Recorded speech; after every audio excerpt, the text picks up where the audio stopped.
Sewo beautiful Tom, ebintu obisanga obiteeka. Kati gwe biki byoyogerera awo? Maama we sipuluningeko we siyogereko owaayi leka naawe ate sha. Ate tokimanyi nti ndina munyiivu ssebo tewajja ku ppate yange.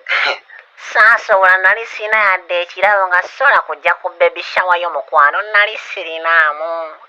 Ebikinze nagambako njagala birabo nali njagala gujje obeerewo nga mukazi wange. Waaw gwe gusoose okumpita ku mukazi owa naye beautiful Tom naye mukwano twalina olumbe nk'eri emmere terekeka. Olumbe biki ennyimbe ze ezitaggwa buli kiseera mmere. Owaaye kwolwo baali baŋŋambye mbu baali bafumbye ppiraawo kwolwo olumbe.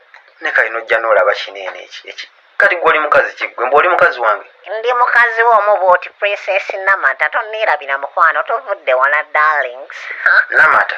Leka naawe tonyiiga mukwano tonyiiga. Gwe yogera byonna byogere tujja laba. Nze ye ng'oli muwanvu bulala mumukikola mutya? Oyagala mbeere mumpi.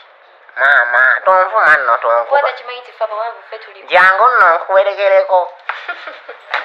Kati osinika ki ebinnya? Ojja beera mukwano gwange ndo Namata lwakuba gwe tokimanyi. Twala eri.